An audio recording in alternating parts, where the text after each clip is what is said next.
Hi friends, welcome to Rani's kitchen. నేను మీ రాణి.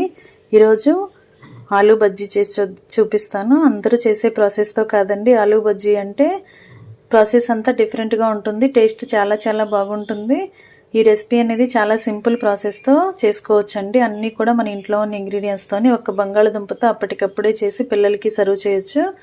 ఆ process అంతా క్లియర్గా చూడాలి అంటే ఛానల్ని ఓపెన్ చేసి వీడియో ఆన్ చేసి చూడండి. అలాగే రిలేటెడ్ వీడియోలో కూడా రెసిపీకి సంబంధించిన లింక్ అనేది ఉంటుంది, ఓపెన్ చేసి చూడండి. ఈ స్నాక్స్ అనేవి చాలా చాలా టేస్టీగా ఉంటాయి. చిన్నపిల్లలు పెద్దవారు అందరూ కూడా ఇష్టంగా ఎంజాయ్ చేస్తూ తినే రెసిపీ అండి. ఆ ప్రాసెస్ అంతా వీడియోలోకి వెళ్ళి చూడండి. ఇంగ్రీడియంట్స్ అన్నీ క్లియర్గా తెలుస్తాయి. అలాగే ఫస్ట్ టైం వాచ్ చేస్తున్న వారు సబ్స్క్రైబ్ చేసుకుని పక్కనే ఉన్న బెల్ బటన్ క్లిక్ చేయండి. నేను పెట్టబోయే రెసిపీస్ అన్ని డైలీ మీ ఫోన్కి నోటిఫికేషన్కి వస్తే ఓపెన్ చేసి చూడండి. సింపుల్ ప్రాసెస్తో టేస్టీ రెసిపీస్ని చూపిస్తాను. అవి మీ అందరికీ నచ్చుతాయి. మరొక రెసిపీతో మళ్ళీ కలుద్దాం. Thanks for watching. నేను మీ రాణి.